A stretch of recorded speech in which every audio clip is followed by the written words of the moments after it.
Hello everyone, welcome to our channel. നമ്മൾ കേരള ചരിത്രമാണ് പഠിച്ചുകൊണ്ടിരിക്കുന്നത്. അതിനകത്ത് വളരെ പ്രധാനപ്പെട്ട ടോപ്പിക്കാണ് നവോത്ഥാന നായകന്മാർ. നമ്മുടെ കേരള റെനൈസൻസിൻ്റെ പ്രധാനപ്പെട്ട അമരക്കാരായിട്ടുള്ള ആൾക്കാരെയൊക്കെയാണ് നമ്മൾ പഠിക്കുന്നത്. അതിൻ്റെ പാർട്ട് 1 പാർട്ട് 2 കഴിഞ്ഞിട്ടുണ്ട്. തീർച്ചയായും നിങ്ങൾ ആ ക്ലാസ്സുകൾ പോയി കണ്ടിട്ടതിന് ശേഷം ഈ ക്ലാസ് കാണാനായിട്ട് ശ്രമിക്കുക. കാരണം നമ്മളൊരു കാലഗണന പാലിക്കുന്നുണ്ട്. നവോത്ഥാന നായകന്മാരെ കുറിച്ച് പഠിക്കുമ്പോൾ നമ്മൾ ചുമ്മാ റാൻഡമായിട്ട് അല്ലെങ്കിൽ പ്രധാനപ്പെട്ടത് ഇങ്ങനെ എടുത്ത് പഠിക്കുക അങ്ങനെയല്ല, മറിച്ച് ജനനത്തിൻ്റെ അടിസ്ഥാനത്തിൽ ഒരു കാലഗണനയ്ക്ക് അനുസരിച്ചിട്ടാണ് ഓരോരുത്തരെയും നമ്മൾ 1 by 1 ആയിട്ട് നമ്മൾ പഠിച്ചു പോകുന്നത്. അപ്പോൾ അതിൻ്റേതായൊരു ഒരു ഗുണം ഉണ്ടാവും. കാരണം എന്താണെന്ന് വെച്ചാൽ നമുക്ക് ചരിത്രം പഠിക്കുമ്പോൾ തീർച്ചയായും കാലഘട്ടങ്ങൾ പഠിച്ച് പോകുമ്പോൾ ഏത് ഒരു സംഭവം അല്ലെങ്കിൽ ഒരു വ്യക്തിനെ ഒരു സമയത്ത് നമ്മൾ പ്ലേസ് ചെയ്യേണ്ടതായിട്ട് വരുമ്പോഴൊക്കെ നമുക്ക് കാര്യങ്ങൾ കുറച്ചുകൂടി കണക്റ്റഡ് ആക്കാനൊക്കെ അത് എളുപ്പമുണ്ടാവും. അതുകൊണ്ട് തന്നെ ഞങ്ങൾ കഴിഞ്ഞ 2 പാർട്ടുകളൊക്കെ കാണാം. അതിക്ക് മുന്നും കേരള ചരിത്രത്തിൽ നമ്മൾ ഒരുപാട് തിരുവിതാംകൂർ ചരിത്രമൊക്കെ പബ്ലിഷ് ചെയ്തിട്ടുണ്ട് ഓൾറെഡി. അപ്പോൾ അതിൻ്റെ പ്ലേലിസ്റ്റിൻ്റെ ലിങ്ക് നമ്മുടെ ഡിസ്ക്രിപ്ഷൻ ബോക്സിൽ അവൈലബിൾ ആണ്. അല്ലെങ്കിൽ യൂട്യൂബ് ചാനലിൻ്റെ പേജ് സന്ദർശിച്ച് കഴിഞ്ഞാൽ നിങ്ങൾക്ക് പ്ലേലിസ്റ്റ് എടുത്ത് കഴിഞ്ഞാൽ കാണാൻ കഴിയും. അപ്പോൾ തീർച്ചയായും അധികം സമയം കളയാതെ നമുക്ക് ക്ലാസ്സുകളിലേക്ക് കടക്കാം. ഓക്കെ, അടുത്ത പേജ്. പിന്നെ ആരാണ് പ്രധാനപ്പെട്ട 2 പേരെ കുറിച്ചാണ് നമ്മൾ ഈ ക്ലാസ്സിൽ പഠിക്കുക. ചട്ടമ്പി സ്വാമികളും ശ്രീനാരായണ ഗുരു. അപ്പോൾ ചട്ടമ്പി സ്വാമികൾ എന്നാണ് ജനിക്കുന്നത്? 1853 ജനിച്ചു. 1924 മരണമടഞ്ഞു. നോക്കൂ, 2024, ഇപ്പോൾ 2025 എന്നാൽ 2024 ചട്ടമ്പി സ്വാമികളുടെ മരണത്തിൻ്റെ 100ാം വാർഷികം ആയിരുന്നു.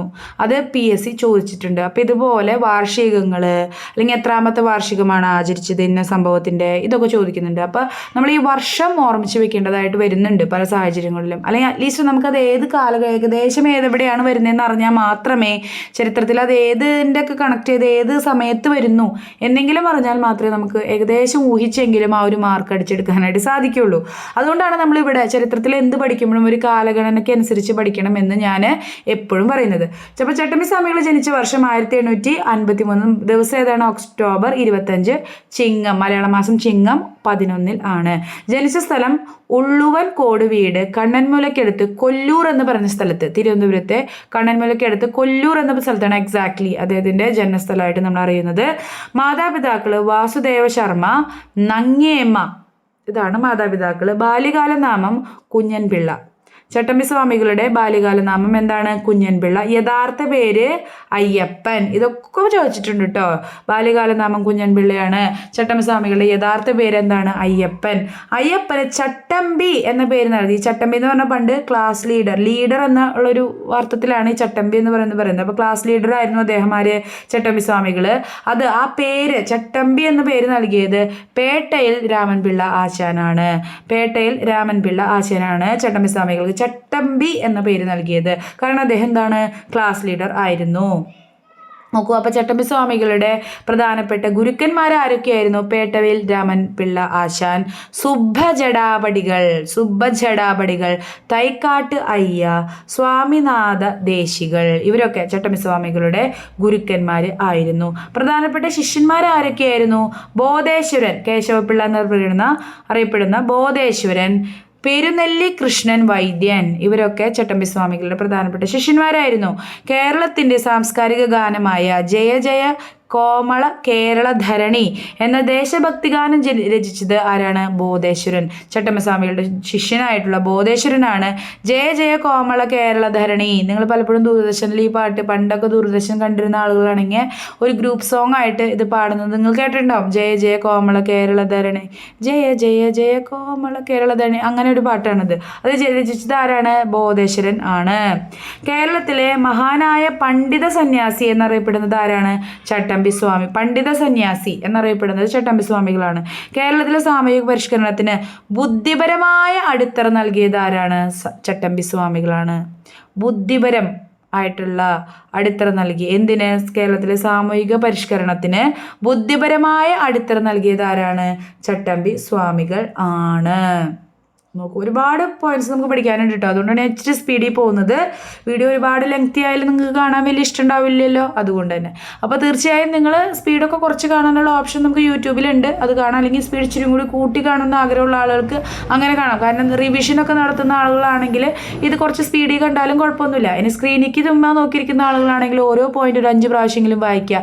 ചുമ്മാ കേട്ട് എന്തെങ്കിലും പണിയൊക്കെ ചെയ്യുന്ന സമയത്ത്, കുക്കിങ്ങോ അല്ലെങ്കിൽ ഡ്രൈവിങ്ങോ അല്ലെങ്കിൽ ഇപ്പോൾ യാത്ര ചെയ്യുന്ന സമയത്ത് ഇത് കേൾക്കുന്ന ആളുകളാണെങ്കിൽ തീർച്ചയായും ഇത് വളരെ ശ്രദ്ധയോടെ തന്നെ കേട്ടിരിക്കുക. അപ്പോൾ നിങ്ങൾക്ക് തോന്നും സ്ക്രീനിൽ കാണുന്ന കാര്യങ്ങൾ ചുമ്മാ വായിക്കുകയാണെങ്കിൽ ആണല്ലോ എന്ന്. കാരണം സൗണ്ട് ഇല്ലാതെ ഇത് കാണുന്ന ആൾക്കാരുണ്ടാവും ചിലവർ.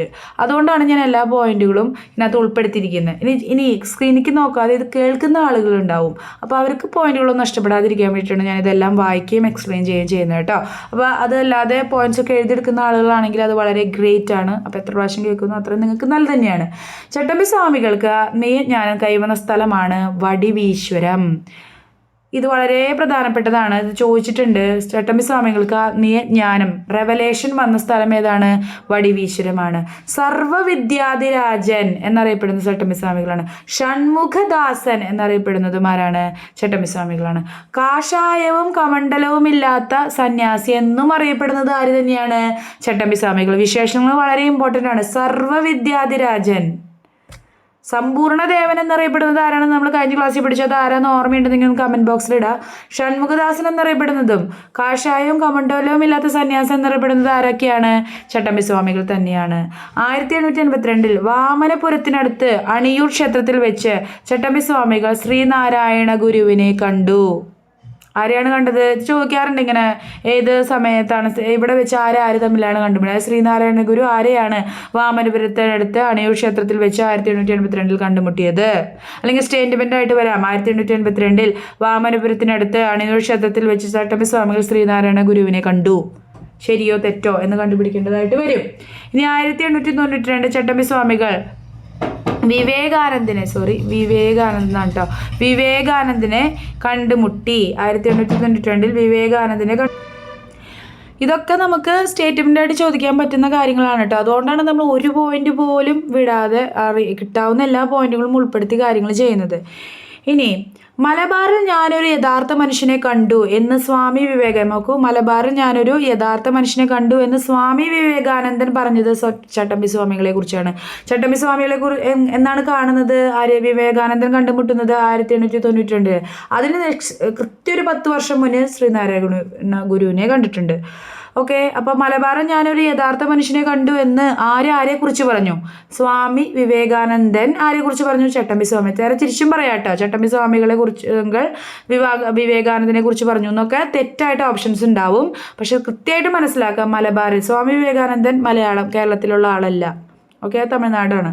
അപ്പോൾ മലബാറിൽ ഞാനൊരു യഥാർത്ഥ മനുഷ്യനെ കണ്ടു എന്ന് പറയുമ്പം കേരളത്തിലുള്ള ആളായിരിക്കണമല്ലോ. അത് ചട്ടമ്പി സ്വാമികളെ കുറിച്ച് ആര് പറഞ്ഞതാണ്? സ്വാമി വിവേകാനന്ദൻ പറഞ്ഞതാണ്. തീർത്ഥപാദ സമ്പ്രദായം ചട്ടമ്പി സ്വാമികൾ പ്രചരിപ്പിച്ച അദ്വൈത സിദ്ധാന്തമാണ്. തീർത്ഥപാദ സമ്പ്രദായം. ഗവൺമെന്റ് സെക്രട്ടേറിയറ്റിൽ ജോലി ചെയ്തിരുന്ന സാമൂഹിക പരിഷ്കർത്താവ് ആരാണ്? ചട്ടമ്പി സ്വാമികൾ. ഗവൺമെന്റ് സെക്രട്ടേറിയറ്റിൽ ജോലി ചെയ്തിരുന്ന സാമൂഹിക പരിഷ്കർത്താവ്. ഈ സൂപ്രണ്ട് അയ്യ എന്ന അതുകൊണ്ടാണ് വിളിക്കുന്നത്, അതുകൊണ്ട് അയ്യ സ്വാമിയാണ് എന്നൊക്കെ ഉള്ള രീതിയിൽ ഈ പോയിന്റിനൊക്കെ അങ്ങോട്ട് തിരിച്ചു മറിച്ചൊക്കെ ചോദിക്കാം. പക്ഷെ കൃത്യം മനസ്സിലാക്കിയിരിക്കുക, ചട്ടമ്പി സ്വാമികളാണ് ഗവൺമെന്റ് സെക്രട്ടേറിയറ്റിൽ ജോലി ചെയ്തിരുന്ന സാമൂഹിക പരിഷ്കർത്താവ്. ഇനി ചട്ടമ്പി സ്വാമികളുടെ പ്രധാന കൃതികളൊന്ന് നോക്കാം. ഒരുപാടുണ്ട്, ചിലതിനെ പറ്റിയിട്ടൊക്കെ നമുക്ക് പഠിക്കാം. ആദിഭാഷ ചോദിച്ചിട്ടുണ്ട് കേട്ടോ. ആദിഭാഷ ആരുടെ കൃതിയാണെന്ന് ചോദിച്ചിട്ടുണ്ട്. ആദിഭാഷ അദ്വൈത ചിന്താ പദ്ധതി. ഇങ്ങനെ ചേരുമ്പടി ചേർക്കാനൊക്കെ ചിലപ്പോൾ വരാറുണ്ട് ഈ കൃതികളും അതിൻ്റെ ഓതേഴ്സിൻ്റെയും പേരും തന്നിട്ട്. അപ്പോൾ കൃത്യമായിട്ട് ഓർത്തിരിക്കുക, ആദിഭാഷ ആരുടെയാണ്?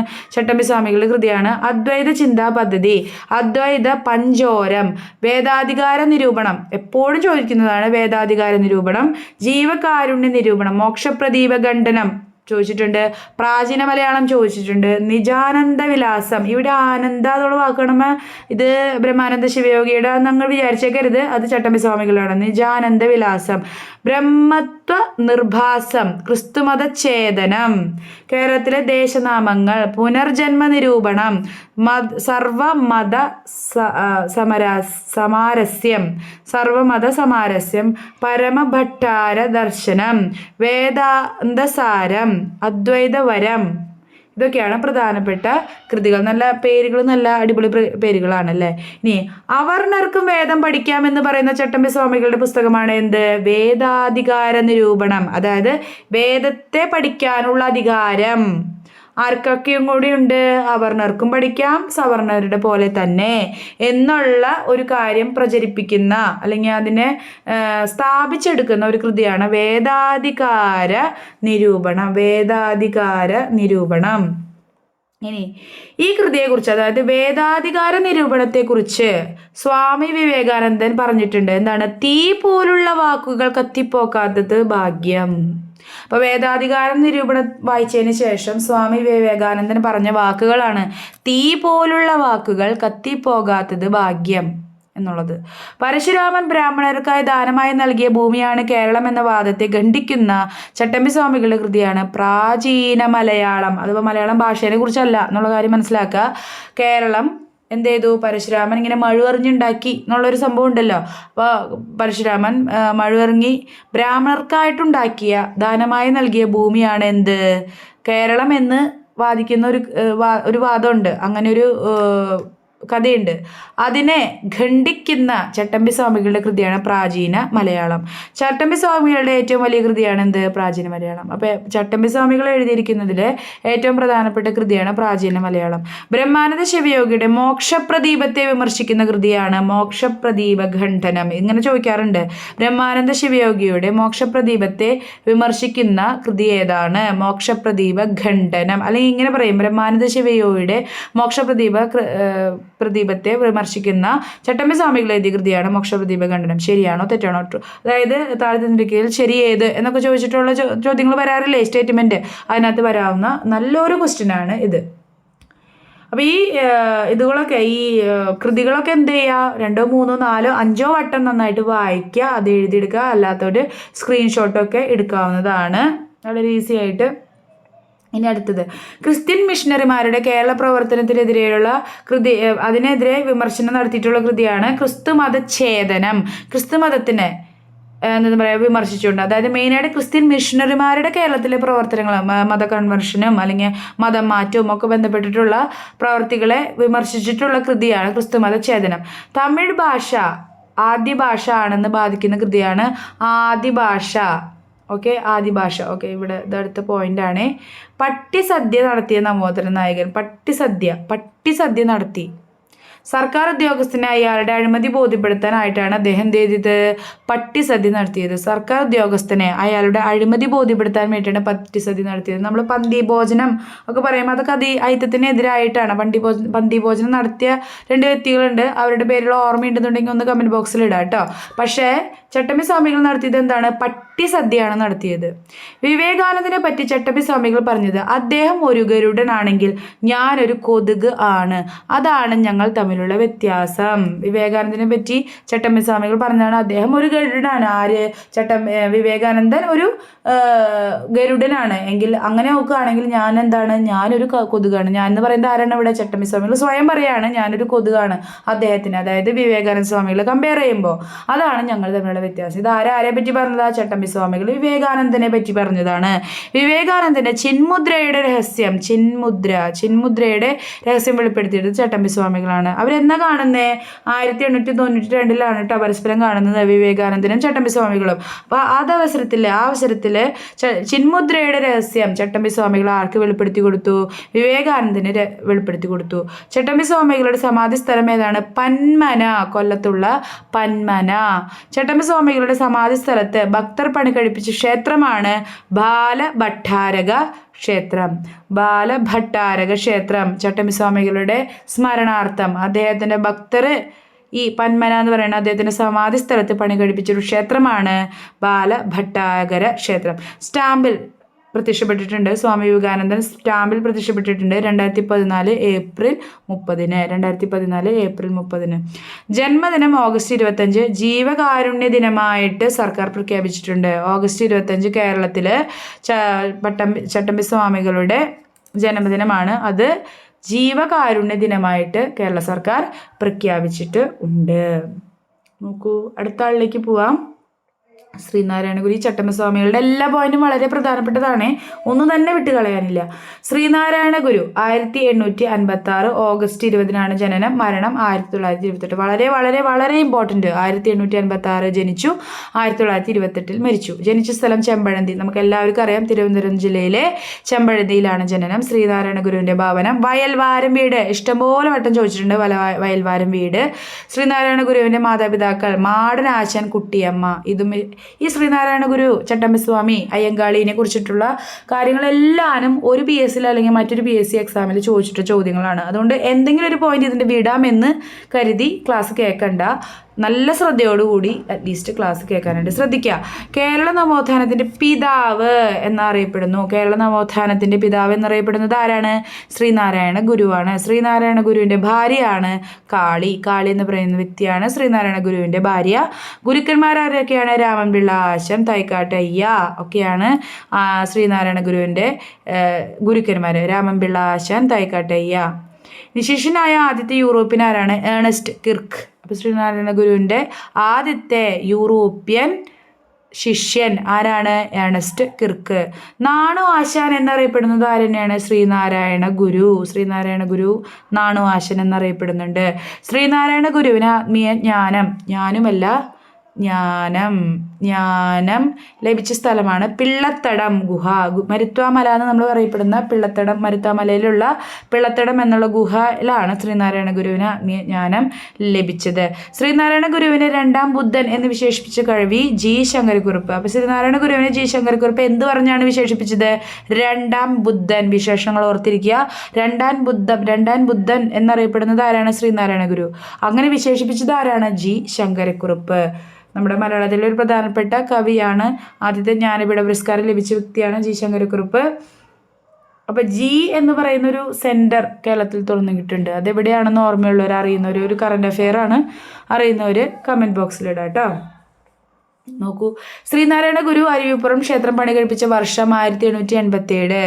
അരുവിപ്പുറം ക്ഷേത്രം 1880. ഒരുപാട് വർഷങ്ങൾ നമ്മൾ ശ്രീനാരായണ ഗുരുവായിട്ടൊക്കെ ബന്ധപ്പെട്ട് പഠിക്കേണ്ടത് വരും. വേറെ നിവൃത്തിയൊന്നും നമുക്കില്ല, അത് കൃത്യമായിട്ട് പഠിച്ചെന്നേ പറ്റുള്ളൂ.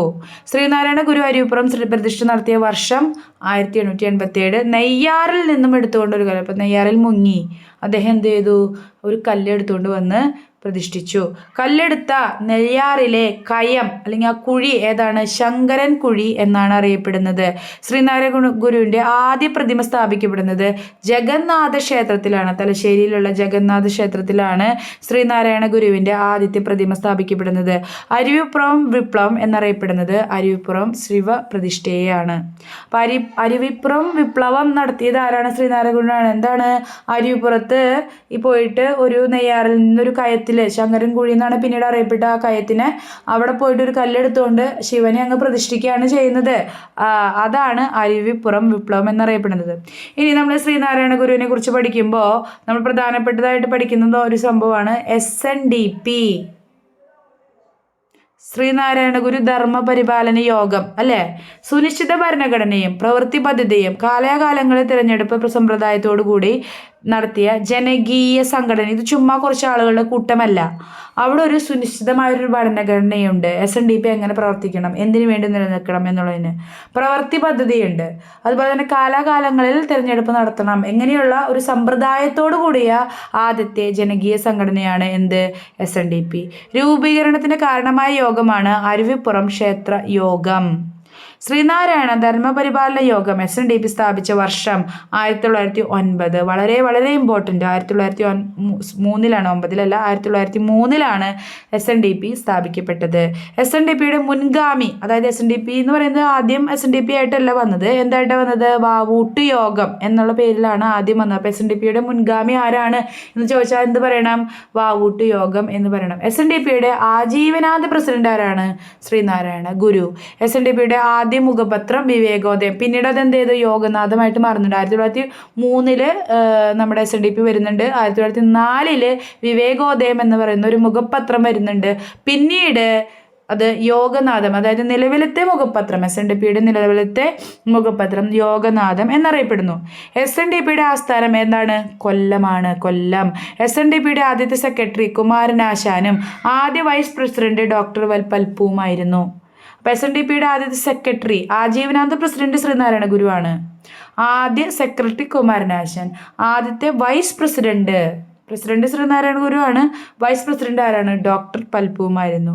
ശ്രീനാരായണ ഗുരു ശിവഗിരിയിൽ ശാരദാ പ്രതിഷ്ഠ നടത്തിയ വർഷം 1912. ശാരദ എന്ന് പറയുന്നത് എന്താണ്? ഒരു ദീപമാണ്. അത് പ്രതിഷ്ഠ നടത്തിയ വർഷമാണ് 1912. ശ്രീനാരായണ ഗുരു ശിവഗിരിയിൽ ആണ്. അപ്പോൾ ശാരദാ പ്രതിഷ്ഠ നടത്തിയ ശിവഗിരിയിലാണ് ശാരദാ പ്രതിഷ്ഠ നടത്തിയത്. ആ വർഷം ഏതാണ്? 1912. ശിവഗിരി ആദ്യം അറിയപ്പെട്ടിരുന്നത് കുന്നിൻപുറം എന്നാണ്. ശിവഗിരി കുന്നുകൾക്ക് ആ പേര് നൽകിയത് ശ്രീനാരായണ ഗുരുവാണ്. അപ്പോൾ ശിവഗിരിയുടെ എന്ന് പറയുന്ന സ്ഥലം, ശിവഗിരി കുന്നുകൾ, അത് കുന്നിൻപുറം എന്നാണ് ആദ്യം അറിയപ്പെട്ടിരുന്നത്. അതിന് ഈ കുന്നിൻപുറത്തിന് ശിവഗിരി കുന്നുകൾ എന്ന് പറയുന്ന പേര് നൽകിയത് ശ്രീനാരായണ ഗുരുവാണ്. ശിവഗിരി തീർത്ഥാടനം ഡിസംബർ 30 മുതൽ ജനുവരി 1 വരെയാണ്. ശിവഗിരി തീർത്ഥാടനം നടക്കുന്നത്. ഈ ശിവഗിരി തീർത്ഥാടനം ആരംഭിച്ച സ്ഥലം ഏതാണ്? പത്തനംതിട്ടയിലെ ഇലവംതിട്ടയിൽ നിന്നാണ് ശിവഗിരി തീർത്ഥാടനം ആരംഭിച്ചത്. ശിവഗിരി ശാരദാ മഠം അഷ്ടഭുജാകൃതിയിൽ നിർമ്മിച്ചിരിക്കുന്നത്. അഷ്ടഭുജാകൃതിയിൽ, അതായത് 6 ഇതോടുകൂടിയ ഒരു ഇങ്ങനെയല്ല കേട്ടോ, 6 സൈഡോട് കൂടിയ ഒരു ആകൃതിയിലാണ്, അഷ്ടഭുജാകൃതിയിലാണ് എന്ത് ചെയ്തിരിക്കുന്നത്? ശിവഗിരിയിലുള്ള ശാരദാ മഠം സ്ഥാപിക്കപ്പെട്ടിരിക്കുന്നത്. അതിൻ്റെ ഒരു ഡിസൈൻ്റെ സ്ട്രക്ചറിൻ്റെ ആകൃതിയാണ് പറയുന്നത്. ഇനി ശ്രീനാരായണ ഗുരു ആലുവയിൽ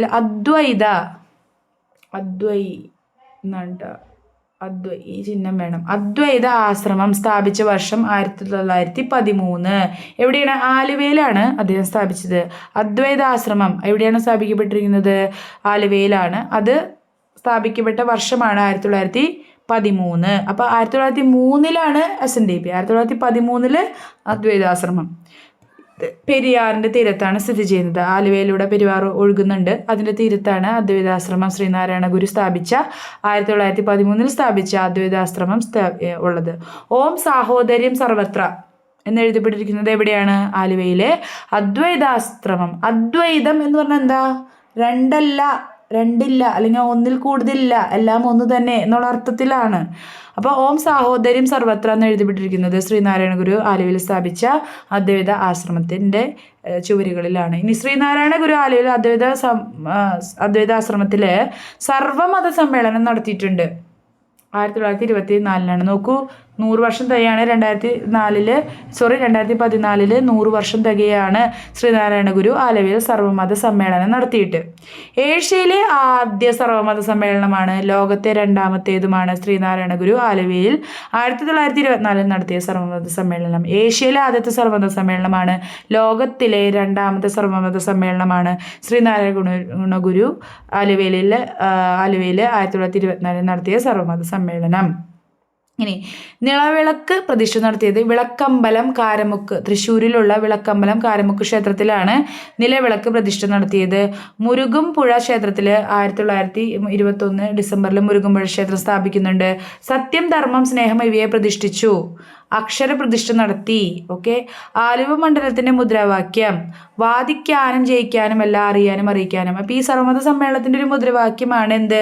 വാദിക്കാനും ജയിക്കാനും അല്ല, അറിയാനും അറിയിക്കാനും. ആലുവ സർവമത സമ്മേളനത്തിൻ്റെ അധ്യക്ഷൻ സദാശിവ അയ്യർ. ശ്രീനാരായണ ഗുരു എന്ന് എഴുതി വെച്ചേക്കരുത്, അത് വിളിച്ചു കൂട്ടിയ ആളാണ്. അതിന് ഒരു കൺവീനറായിട്ട് നിന്ന ആളാണ് ശ്രീനാരായണ ഗുരു. എന്നാൽ അതിൻ്റെ അധ്യക്ഷൻ ആരായിരുന്നു? സദാശിവ അയ്യർ. മദ്രാസ് ഹൈക്കോടതി ജഡ്ജി ആയിരുന്നു ആര്? സദാശിവ അയ്യർ. ആലുവ സർവമത സമ്മേളനത്തിൽ വെച്ച് താലികെട്ട് കല്യാണം പരിഷ്കരിക്കാൻ ആഹ്വാനം ചെയ്തത് ശ്രീനാരായണ ഗുരുവാണ്. താലികെട്ട് കല്യാണം പരിഷ്കരിക്കാനായിട്ട് അദ്ദേഹം എവിടെ വെച്ചാണ് ആഹ്വാനം നൽകിയത്?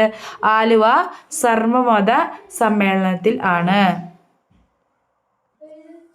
എല്ലാ ക്ഷേത്രങ്ങൾക്കും ഒപ്പം വിദ്യാലയം വേണം എന്ന് ആര് ആഹ്വാനം ചെയ്തു? ശ്രീനാരായണ ഗുരു ആഹ്വാനം ചെയ്തു. അപ്പോൾ പള്ളിക്കൊപ്പം പള്ളിക്കൂടം എന്ന് പറയുന്നത് പറഞ്ഞത് ആരാന്ന് ഓർമ്മയുള്ളവരുണ്ടെങ്കിൽ ഒന്ന് കമൻറ്റ് ബോക്സിൽ ഇടാം. എന്നാൽ ക്ഷേത്രങ്ങൾക്കൊപ്പം വിദ്യാലയം വേണമെന്ന് ശ്രീനാരായണ ഗുരുവിന് നിർബന്ധം ഉണ്ടായിരുന്നു. ശ്രീനാരായണ ഗുരു സന്ദർശിച്ച ഏക വിദേശ രാജ്യം ഏതാണ്? ശ്രീലങ്ക. ശ്രീനാരായണ ഗുരുവിൻ്റെ ആദ്യ ശ്രീലങ്ക സന്ദർശനം നടത്തിയ വർഷം 1918 ആണ്. രണ്ടാം ശ്രീലങ്ക സന്ദർശനം 1926 1918 ഒന്നാം ശ്രീലങ്ക സന്ദർശനം, 1926 രണ്ടാം ശ്രീലങ്കൻ സന്ദർശനം. ശ്രീലങ്കയിൽ മലയാളികളുടെ ക്ഷേമത്തിനായി ശ്രീനാരായണ ഗുരു സ്ഥാപിച്ച സംഘടനയാണ് വിജ്ഞാനോദയ യോഗം. അപ്പോൾ ശ്രീലങ്കയിലെ മലയാളികളുടെ ക്ഷേമത്തിനായിട്ട് അദ്ദേഹം സ്ഥാപിച്ച ഒരു സംഘടനയാണ് വിജ്ഞാനോദയ യോഗം. രവീന്ദ്രനാഥ് ടാഗോറും CF ആൻഡ്രൂസും ചേർന്ന് ശ്രീനാരായണ ഗുരുവിനെ സന്ദർശിച്ച വർഷമാണ് 1922. ആരൊക്കെയാണ്? രവീന്ദ്രനാഥ് ടാഗോറും അദ്ദേഹത്തിൻ്റെ ഒപ്പം CF ആൻഡ്രൂസ് എന്ന് പറഞ്ഞ വ്യക്തി ഉണ്ടായിരുന്നു. അവർ കൂടിയിട്ട് ശ്രീനാരായണ ഗുരുവിനെ സന്ദർശിച്ച വർഷമാണ് 1922. ഈ സമയത്ത് ടാഗോറും ശ്രീനാരായണ ഗുരുവും തമ്മിലുള്ള സംഭാഷണം തർജ്ജമ ചെയ്തത് ആരാണ്? കുമാരനാശാൻ. അപ്പോൾ ആൻഡ്രൂസും രവീന്ദ്രനാഥ് ടാഗോറും ശ്രീനാരായണ ഗുരുവിനെ സന്ദർശിച്ചു കഴിഞ്ഞപ്പോൾ അവർക്കിടയിൽ തർജ്ജമ ചെയ്യാൻ നിന്ന ആളാണ് കുമാരനാശാൻ. വൈക്കം സത്യാഗ്രഹത്തിനോടനുബന്ധിച്ച് മഹാത്മാഗാന്ധി ശ്രീനാരായണ ഗുരുവിനെ സന്ദർശിച്ചിട്ടുണ്ട്. അതും സെയിം വർഷം തന്നെയാണ് 1922. അപ്പോൾ വൈക്കം സത്യാഗ്രഹത്തെക്കുറിച്ച് നമ്മൾ വളരെ ഡീറ്റെയിൽ ആയിട്ട് സാമൂഹിക മുന്നേറ്റങ്ങളുടെ 1922 തന്നെയാണ് എന്താണ് നമ്മുടെ ശ്രീനാരായണ ഗുരുവും ടാഗോറും തമ്മിൽ കണ്ടുമുട്ടുന്നത്. അതുപോലെ തന്നെ മഹാത്മാഗാന്ധിയായിട്ടും ശ്രീനാരായണ ഗുരുവിനെ സന്ദർശിച്ച വർഷമാണ് 1922. അപ്പോൾ മഹാത്മാഗാന്ധിയുടെ സന്ദർശനങ്ങളൊക്കെ നമ്മൾ നേരത്തെ കുറച്ച് എന്താ പറയുക നാഷണൽ മൂവ്മെൻറ്റ്സിൻ്റെ കേരളത്തിലുള്ള ഇൻഫ്ലുവൻസ് പഠിച്ചപ്പോൾ നമ്മൾ പഠിച്ചിട്ടുണ്ട്. പിന്നെ ഇനി നമ്മൾ മഹാത്മാഗാന്ധിനെ കുറിച്ച് ഡീറ്റെയിൽ ആയിട്ട് നമ്മൾ ഇന്ത്യൻ ചരിത്രം പഠിക്കുമ്പോൾ സ്വാതന്ത്ര്യ സമരത്തെക്കുറിച്ചൊക്കെ പഠിക്കും. അന്നേരം നമ്മൾ ഡീറ്റെയിൽ ആയിട്ട് പഠിക്കും കേട്ടോ. ഇനി അടുത്ത പോയിന്റിലേക്ക് പോവാം. ശ്രീനാരായണ ഗുരുവിൻ്റെ പ്രധാന കൃതികൾ ഗജേന്ദ്ര മോക്ഷം, വഞ്ചിപ്പാട്ട്, ആത്മോപദേശ ശതകം, ദർശനമാല, ദൈവദശകം, നിർവൃതി പഞ്ചകം, ജനനി നവരത്നമഞ്ജരി, ഇനി അദ്വൈത ദീപിക, അറിവ്, ജീവകാരുണ്യ പഞ്ചകം. സോറി, ഒരു കോള് വന്നു. ഇനി നമുക്ക് തുടരാം. എന്തൊക്കെയാണ്? ജീവകാരുണ്യ പഞ്ചകം, അനുകമ്പ ദശകം, ജാതി ലക്ഷണം, ജിഡ്ഡ ചിന്തകം, ചിന്തകം, ശിവ ശതകം, കുണ്ടലിനി പാട്ട്, വിനായക കാഷ്ടകം, ഇനി ശ്രീകൃഷ്ണ ദർശനം, ഇന്ദ്രിയ വൈരാഗ്യം, ചിദംബരാഷ്ടകം, ദേവാരപ്പതികൾ, കളിനാടകം, കാളിമാല, അർദ്ധനാരീശ്വര സ്വസ്ത്രം, ജാതിമീമാംസ. ഇത് പഠിച്ചിരുന്നു കേട്ടോ. ജാതിമീമാംസ ഇഷ്ടംപോലെ പ്രാവശ്യം ചോദിച്ചിട്ടുണ്ട്. ഗജേന്ദ്രമോക്ഷ വഞ്ചിപ്പാട്ട് ചോദിച്ചിട്ട് പെട്ടെന്ന് നമ്മൾ ഗജേന്ദ്രമോക്ഷ വഞ്ചിപ്പാട്ട് കേൾക്കുമ്പോൾ നമ്മൾ പെട്ടെന്ന് എന്ത് ചെയ്യും? കുഞ്ഞു നമ്പ്യാരെന്നൊക്കെ ചിലപ്പോൾ എഴുതി വയ്ക്കും. അല്ലെങ്കിൽ ഇപ്പോൾ വേറെ ഏതെങ്കിലും ആളുകളുടെ പേരൊക്കെ പറയും, നമ്മൾ അതാന്ന് തോന്നും. പക്ഷേ ശ്രീനാരായണ ഗുരുവിൻ്റെ ആദ്യത്തെ കൃതി ഗജേന്ദ്രമോക്ഷം വഞ്ചിപ്പാട്ടാണ്. ബാക്കിയൊക്കെ നിങ്ങൾ നന്നായിട്ട് വായിച്ച് മനസ്സിൽ ഉറപ്പിക്കുക. ഇടയ്ക്കിടയ്ക്ക് വായിച്ച് മനസ്സിലാക്കുക. ഒരു സ്ക്രീൻഷോട്ട് എടുത്ത് വെക്കുക. എന്നിട്ട് ഫോണിൽ ഇടയ്ക്കിടയ്ക്ക് നോക്കുക. ഓക്കെ. ഇനി ശ്രീനാരായണ ഗുരുവിൻ്റെ ആദ്യത്തെ രചനയാണ് ഗജേന്ദ്രമോക്ഷം വഞ്ചിപ്പാട്ട്. ഇത് ചട്ടമ്പി സ്വാമികൾക്കാണ് സമർപ്പിച്ചിരിക്കുന്നത്. ഇഷ്ടംപോലെ പ്രാവശ്യം ചോദിച്ചിട്ടുള്ളതാണ്. ഗജേന്ദ്രമോക്ഷം വഞ്ചിപ്പാട്ട് ആർക്കാണ് സമർപ്പിക്കപ്പെട്ടിരിക്കുന്നത്? ചട്ടമ്പി സ്വാമികൾ. അല്ലെങ്കിൽ സ്റ്റേറ്റിൻ്റെ രൂപത്തിലും വരാവുന്നതാണ്. ശ്രീനാരായണ ഗുരു തൻ്റെ ഭാര്യയെക്കുറിച്ച് എഴുതിയ കൃതിയാണ് കാളിമാല. കാളി എന്നുള്ളതാണ് ഭാര്യയുടെ പേര്. അപ്പോൾ ശ്രീനാരായണ ഗുരു തൻ്റെ ഭാര്യയെക്കുറിച്ച് എഴുതിയ കൃതിയാണ് കാളിമാല. തൈക്കാട്ട് അയ്യയ്ക്ക് സമർപ്പിച്ച കൃതിയാണ് ജനനി നവരത്ന മഞ്ജരി. ഓക്കെ. നവരത്ന ഉണ്ടോ? രത്നം എന്നൊക്കെ വരുന്ന വാക്കുകൾ വരുന്ന മറ്റു കൃതികളൊക്കെ ഉണ്ട്, മറ്റ് നവോത്ഥാന നായകന്മാർ എഴുതിയിട്ടുള്ളത്. അപ്പോൾ കൃത്യമായിട്ട് മനസ്സിലാക്കുക. തൈക്കാട്ട് അയ്യയ്ക്ക് വേണ്ടി അല്ലെങ്കിൽ അദ്ദേഹത്തിന് സമർപ്പിച്ചുകൊണ്ട് എഴുതിയിട്ടുള്ള കൃതിയാണ് ജനനി നവരത്ന മഞ്ജരി. എന്നാൽ ഗജേന്ദ്രമോക്ഷം വഞ്ചിപ്പാട്ട് സമർപ്പിച്ചിരിക്കുന്നത് ആർക്കാണ്? ചട്ടമ്പി സ്വാമികൾക്കാണ്. ഓക്കെ. ഇനി ആത്മോപദേശക ശതകം. ഇതിനകത്ത് 100 ശ്ലോകങ്ങളാണുള്ളത്. 1897 ആത്മോപദേശ ശതകം പുറത്തു വരുന്നത്. 100 ശ്ലോകങ്ങളാണുള്ളത്. ഇനി ദൈവദശകം 1914 ശ്രീനാരായണ ഗുരു എഴുതുന്നത്. ദൈവമേ കാത്തുകൊള്ളുകങ്ങ്, കൈവിടാതെങ്ങ് ഞങ്ങളെ, നാവികൻ നീ, ഭവാദി തോണി നിൻ പദം, രാവിവൻ തോണിപദം. അത് സംസ്കൃതവും അങ്ങനെയൊക്കെയുള്ള ഭാഷകൾ ഉപയോഗിച്ചിട്ടുണ്ട്, മലയാളം ഉപയോഗിച്ചിട്ടുണ്ട്. അപ്പോൾ ഇങ്ങനെയാണ് ഈ ദൈവദശകം തുടങ്ങുന്നത്. ഇനി 10 ശ്ലോകങ്ങളാണ് ദൈവദശകത്തിലുള്ളത്. അദ്വൈതത്തിൽ അടിസ്ഥാനത്തിലാണ്, അദ്വൈത ദർശനത്തിൻ്റെ അടിസ്ഥാനത്തിലാണ് ദൈവദശകം എഴുതിയിട്ടുള്ളത്. 2014 ശതാബ്ദി ആഘോഷം. നോക്കൂ, 1914 ഇത് എഴുതപ്പെട്ടിരിക്കുന്നത്. അപ്പോൾ 2014 ആകുമ്പോൾ 100 വർഷമായില്ലേ. അപ്പോൾ ശതാബ്ദി ആഘോഷിച്ച കൃതിയാണ് ശ്രീനാരായണ ഗുരുവിൻ്റെ കൃതിയാണ് എന്ത്? ദൈവദശകം. ശ്രീനാരായണ ധർമ്മ സംഘം രജിസ്റ്റർ ചെയ്തത് 1928 ശ്രീനാരായണ ട്രസ്റ്റ് സ്ഥാപിച്ചത് ആർ ശങ്കർ 1952. അപ്പോൾ നോക്കൂ, ശ്രീനാരായണ ധർമ്മ സംഘം രജിസ്റ്റർ ചെയ്തത് 1928. ഇനി ശ്രീനാരായണ ട്രസ്റ്റ് സ്ഥാപിച്ചത് ആർ ശങ്കറാണ്. നമുക്കറിയാം പിന്നീട് കേരളത്തിൻ്റെ CM ആയിട്ട് വന്ന ആളാണ് ആർ ശങ്കർ. അത് 1952 ശ്രീനാരായണ ട്രസ്റ്റ് സ്ഥാപിച്ചത്. വിഗ്രഹങ്ങൾക്ക് പകരം കണ്ണാടി പ്രതിഷ്ഠ നടത്തിയ സ്ഥലങ്ങൾ ഏതൊക്കെയാണ്? ശ്രീനാരായണ ഗുരു കളവംകോടത്ത് അദ്ദേഹം കണ്ണാടി പ്രതിഷ്ഠ നടത്തിയിട്ടുണ്ട്. വെച്ചൂർ, ഉല്ലല, കാരമുക്ക്, മുരുക്കുംപുഴ ഇവിടെയൊക്കെ എന്ത് ചെയ്തിട്ടുണ്ട്? വിഗ്രഹങ്ങൾക്ക് പകരം കണ്ണാടി പ്രതിഷ്ഠ ശ്രീനാരായണ ഗുരു നടത്തിയിട്ടുണ്ട്. ആദ്യ കണ്ണാടി പ്രതിഷ്ഠ 1927 കളവങ്കോട് ക്ഷേത്രത്തിൽ ചേർത്തലയിലാണ് നടക്കുന്നത്. ഇതിൻ്റെ ആശയം അഹം ബ്രഹ്മാസ്മി എന്നുള്ളതാണ്. നമ്മൾ തന്നെയാണ്, നമ്മുടെ മനസ്സ് അല്ലെങ്കിൽ നമ്മളുടെ ഉള്ളിൽ തന്നെയാണ് ബ്രഹ്മം സ്ഥിതി ചെയ്യുന്നത് എന്നുള്ള അർത്ഥത്തിലാണ് ഈ കണ്ണാടി പ്രതിഷ്ഠ അദ്ദേഹം നടത്തിയത്. ആദ്യത്തെ കണ്ണാടി പ്രതിഷ്ഠ നടക്കുന്നത് എവിടെയാണ്? കളവങ്കോടത്താണ് 1927. ജന്മദിനവും മരണദിനവും പൊതു അവധിയായ ഏക മലയാളി ആരാണ്? ശ്രീനാരായണ ഗുരു. അതായത് ശ്രീനാരായണ ഗുരു ജയന്തിയും ശ്രീനാരായണ ഗുരു മരണദിനവും അല്ലെങ്കിൽ സമാധിയും എന്താണ്? അവധി ദിവസമാണ് കേരളത്തിൽ. തപാൽ സ്റ്റാമ്പിൽ പ്രത്യക്ഷപ്പെട്ട ആദ്യത്തെ മലയാളി ശ്രീനാരായണ ഗുരു. ഏത് വർഷമാണ്? 1967. 1967 ശ്രീനാരായണ ഗുരു എന്ത് ചെയ്തു? തപാൽ സ്റ്റാമ്പിൽ പ്രത്യക്ഷപ്പെട്ടിട്ടുണ്ട്. ഇനി അടുത്തത്, ശ്രീനാരായണ ഗുരുവിൻ്റെ ചിത്രം ആലേഖനം ചെയ്ത ആദ്യ നാണയം പുറത്തിറങ്ങിയ വർഷം 2006.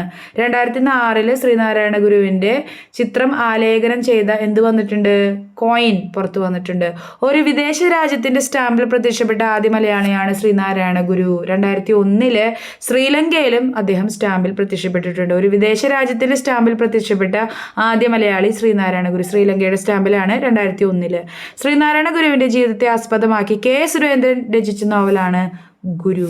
അപ്പോൾ കെ സുരേന്ദ്രനാണ് ഏത് നോവൽ രചിച്ചിട്ടുള്ളത്? ഗുരു. അത് ആരെ പറ്റിയിട്ടാണ്? ശ്രീനാരായണ ഗുരുവിനെ പറ്റിയിട്ടുള്ളതാണ്. സുകുമാരൻ സംവിധാനം ചെയ്ത ശ്രീനാരായണ ഗുരുവിനെ കുറിച്ചിട്ടുള്ള സിനിമയാണ് യുഗപുരുഷൻ. ഒരുപാട് പേര് ഇത് കണ്ടിട്ടുണ്ടാവും. സുകുമാരൻ സംവിധാനം ചെയ്ത ശ്രീനാരായണ ഗുരുവിനെ കുറിച്ചിട്ടുള്ള സിനിമയാണ് യുഗപുരുഷൻ. നാരായണം എന്ന നോവൽ എഴുതിയത് പെരുമ്പടവം ശ്രീധരൻ. നമുക്കറിയാം പെരുമ്പടവം ശ്രീധരൻ്റെ ഒരുപാട് നല്ല കൃതികളൊക്കെ നമ്മൾ വായിച്ചിട്ടുണ്ട്. ഒരു സങ്കീർത്തനം പോലെയൊക്കെ അദ്ദേഹത്തിൻ്റെ കൃതിയാണ്. അപ്പോൾ നാരായണം എന്ന നോവൽ എഴുതിയത് ആരാണ്? പെരുമ്പടവം. ആരെ കുറിച്ചിട്ടുള്ളതാണ്? ശ്രീനാരായണ ഗുരുവിനെ കുറിച്ചിട്ടുള്ളതാണ്. ശ്രീനാരായണ ട്രോഫി വള്ളംകളി നടക്കുന്നുണ്ട്. അതെവിടെയാണ്? കന്നട്ടിക്കായൽ, കരുനാഗപ്പള്ളിയിലാണ് നടക്കുന്നത്. കന്നട്ടിക്കായലിലാണ് നടക്കുന്നത്. ശ്രീനാരായണ ജയന്തി വള്ളംകളി നടക്കുന്നത് കുമരകം എന്ന സ്ഥലത്താണ്. കുമരകത്താണ് ശ്രീനാരായണ ജയന്തി വള്ളംകളി നടക്കുന്നത്. ശ്രീനാരായണ ഗുരു അവസാനമായി പങ്കെടുത്ത പൊതുചടങ്ങ് 1927 കോട്ടയത്ത് വെച്ച് നടന്ന SNDP യോഗമാണ്. അപ്പോൾ ശ്രീനാരായണ ഗുരു തൻ്റെ ജീവിതകാലത്ത് അവസാനമായി പങ്കെടുത്ത ഒരു പൊതുചടങ്ങാണ് 1927 കോട്ടയത്ത് വെച്ച് നടന്ന SNDP യോഗം. ശ്രീനാരായണ ഗുരു അടുത്ത വർഷം 1928 ശിവഗിരിയിൽ വെച്ച് സമാധിയാവണം. 1928 ശിവഗിരിയിൽ അദ്ദേഹം സമാധി ആവുന്നുണ്ട്. ഇനി മരിക്കുമ്പോൾ ശ്രീനാരായണ ഗുരു ധരിച്ച വസ്ത്രം ഏതാണ്? വെള്ളം. വസ്ത്രത്തിൻ്റെ നിറം വെള്ളയാണ്. അപ്പോൾ പല സ്ഥലങ്ങളിലും ശ്രീനാരായണ ഗുരുവിനെ നമ്മൾ വെള്ള വസ്ത്രം പൊതിഞ്ഞ് അദ്ദേഹത്തിൻ്റെ പ്രതിമേനെ ഇരിക്കുന്നത് കാണാം. ഇതുകൊണ്ടാണ് മരിക്കുമ്പോൾ ശ്രീനാരായണ ഗുരുവിൻ്റെ ധരിച്ച വസ്ത്രത്തിൻ്റെ നിറം വെള്ളയാണ്. ഇനി ഗുരുവചനങ്ങൾ പഠിക്കാം നമുക്ക്. അവനവന് ആത്മസുഖത്തിന് ആചരിക്കുന്ന അപരന് സുഖത്തിനായി വരേണം. ഇത് ആത്മോപദേശ ശതകത്തിലെ വാക്കാണ്. ആത്മോപദേശ ശതകത്തിലുള്ള വാക്കുകളാണ്. അവനവന് ആത്മസുഖത്തിന് ആചരിക്കുന്നവ അപരന് സുഖത്തിനായി വരണം. ഒരു ജാതി, ഒരു മതം, ഒരു ദൈവം, മനുഷ്യന്. നമുക്ക് കൃത്യമായിട്ട് അറിയാം ആരുടെയാണ് ശ്രീനാരായണ ഗുരു പറഞ്ഞ വാക്കുകളാണ്. ഏത് വർക്കിലാണ്, ഏത് ബുക്കിലാണ് അദ്ദേഹം പറയുന്നത്? ജാതി മീമാംസ എന്ന ബുക്കിലാണ് ഒരു ജാതി, ഒരു മതം, ഒരു ദൈവം, മനുഷ്യൻ എന്ന ഒരു കോട്ട്, ഒരു വചനം അദ്ദേഹം പറയുന്നത്. സംഘടിച്ച് ശക്തരാകുവേൻ, വിദ്യ കൊണ്ട് പ്രബുദ്ധരാകുവേൻ എന്ന് പറയുന്നത് ആരെന്നെയാണ്? ശ്രീനാരായണ ഗുരു തന്നെയാണ്. മദ്യം വിഷമാണ്, അത് ഉണ്ടാക്കരുത്, വിൽക്കരുത്. ഇത് 1920 ജന്മദിനത്തിൽ അദ്ദേഹം പറയുന്ന വാക്കാണ്. മതമേതായാലും മനുഷ്യൻ നന്നായാൽ മതി. അതുപോലെ തന്നെ ജാതിഭേദം മതദ്വേഷം ഇതുമില്ലാതെ സർവരും സോദരത്വേന വാഴുന്ന മാതൃകാ സ്ഥാനമാണിത്. ഇത് ജാതി നിർണയം എന്ന ഒരു വർക്കിൽ നമുക്ക് കാണാം. അതുപോലെ തന്നെ ഹരിപുരം ശിവക്ഷേത്ര ഭിത്തിയിൽ എഴുതി വെച്ചിട്ടുണ്ട്. എന്ത്? ജാതിഭേദം മതദ്വേഷം ഏതുമില്ലാതെ സർവരും സോദരത്വേന വാഴുന്ന മാതൃകാ സ്ഥാനമാണിത്. ഏത്? ഹരിപുരം ശിവക്ഷേത്ര ഭിത്തിയിൽ എഴുതി വെച്ചിരിക്കുന്നു. ശ്രീനാരായണ ഗുരുവിൻ്റെ ജാതി നിർണയം എന്ന വർക്കിലും ഇത് നമുക്ക് കാണാൻ കഴിയും. ഞാനിതാ ഈഴവ ശിവനെ പ്രതിഷ്ഠിക്കുന്നു. എന്ന് പറയുന്നത് ശ്രീനാരായണ ഗുരുവാണ്. ഞാനിതാ പുലയ ശിവനെ പ്രതിഷ്ഠിക്കുന്നു എന്ന് പറയുന്നത് അയ്യങ്കാളിയാണ് കേട്ടോ. ഞാനിതാ ഈഴവ ശിവനെ പ്രതിഷ്ഠിക്കുന്നു എന്ന് പറയുന്നത് ശ്രീനാരായണ ഗുരുവാണ്. ഞാനിതാ പുലയ ശിവനെ പ്രതിഷ്ഠിക്കുന്നു എന്ന് പറയുന്നത് അയ്യങ്കാളിയാണ്. ജാതി ചോദിക്കരുത്, പറയരുത്, ചിന്തിക്കരുത് എന്ന് അദ്ദേഹം പറഞ്ഞിട്ടുണ്ട്. കേരളത്തിലെ ആദ്യ ഓപ്പൺ യൂണിവേഴ്സിറ്റി ശ്രീനാരായണ ഗുരു ഓപ്പൺ യൂണിവേഴ്സിറ്റി 2020 ഒക്ടോബർ 2 തുടങ്ങിയത്. കേരളത്തിലെ ആദ്യ ഓപ്പൺ യൂണിവേഴ്സിറ്റിയുടെ പേരെന്താണ്? ശ്രീനാരായണ ഗുരു ഓപ്പൺ യൂണിവേഴ്സിറ്റി 2020 ഒക്ടോബർ 2 അത് തുടങ്ങിയത്. മുക്കോർത്ത് കുമാരൻ ശ്രീനാരായണ ഗുരുവിനെ ജീവചരിത്രം എഴുതിയ ആദ്യ വ്യക്തിയാണ് മുക്കോർത്ത് കുമാരനാണ് ശ്രീനാരായണ ഗുരുവിൻ്റെ ജീവചരിത്രം ആദ്യമായി എഴുതിയ വ്യക്തി. ഇന്ന് നോക്കാം കൺഫ്യൂസിങ് ഫാക്ട്സ്. നോക്കൂ, ശ്രീനാരായണ ഗുരു ചട്ടമ്പി സ്വാമികൾക്ക് സമർപ്പിച്ച കൃതിയാണ് എന്ത്? ഗജേന്ദ്രമോക്ഷം മന്നിപ്പാട്ട്. ശ്രീനാരായണ ഗുരു തൈക്കാട്ട് അയ്യർക്ക് സമർപ്പിച്ച കൃതി ഏതാണ്? ജനനി നവരത്ന മഞ്ജരി. നമ്മൾ അന്നേരം പഠിച്ച സമയത്തും കൃത്യമായിട്ട് പറഞ്ഞിട്ടുണ്ട്. അപ്പോൾ ഇന്ന് നമ്മൾ പഠിച്ചത് ആരെക്കുറിച്ചൊക്കെയാണ്? ചട്ടമ്പി സ്വാമികളെ കുറിച്ചും ശ്രീനാരായണ ഗുരുവിനെ കുറിച്ചും. അപ്പോൾ കൃത്യമായിട്ട് നിങ്ങൾ ഈ ക്ലാസ്സിലൊക്കെ വളരെ ഇമ്പോർട്ടൻ്റ് ആയിട്ടുള്ള 2 ഫിഗറുകളാണ് നമ്മുടെ കേരള റിനൈസൻസിൽ അല്ലെങ്കിൽ കേരള നവോത്ഥാനത്തിൽ. അപ്പോൾ കേരള നവോത്ഥാനത്തിലുള്ള എല്ലാ വീഡിയോകളും നമ്മൾ കേരള ചരിത്രം എന്ന് പറയുന്ന പ്ലേലിസ്റ്റിൽ ഉൾപ്പെടുത്തിയിട്ടുണ്ട്. അതിൻ്റെ ലിങ്ക് നിങ്ങൾക്ക് ഡിസ്ക്രിപ്ഷൻ ബോക്സിൽ കിട്ടും. അപ്പോൾ നിങ്ങളുടെ വിലയേറിയ അഭിപ്രായങ്ങളും ഈ വീഡിയോ കണ്ടതിന് ശേഷം അഭിപ്രായങ്ങളും നിങ്ങൾക്ക് ഇനി എന്തെങ്കിലും കൂടുതൽ പോയിന്റ്സ് ആഡ് ചെയ്യാനുണ്ടെങ്കിൽ അതൊക്കെ നമുക്ക് എന്ത് ചെയ്യാം, കമൻറ്റ് ബോക്സിൽ പറയാവുന്നതാണ്. സംശയങ്ങളുണ്ടെങ്കിൽ അതും പറയാം. അപ്പോൾ അടുത്ത ക്ലാസ്സിൽ കാണാം. നിങ്ങൾക്ക് വീഡിയോ ഇഷ്ടപ്പെട്ടില്ലെങ്കിൽ തീർച്ചയായും നിങ്ങൾ സബ്സ്ക്രൈബ് ചെയ്യാനായിട്ട് ശ്രമിക്കുമല്ലോ. അപ്പോൾ ക്ലാസ് കണ്ട എല്ലാവർക്കും നന്ദി. Thank you. Tata, bye bye. Next ക്ലാസ്സിൽ കാണാം. അപ്പോൾ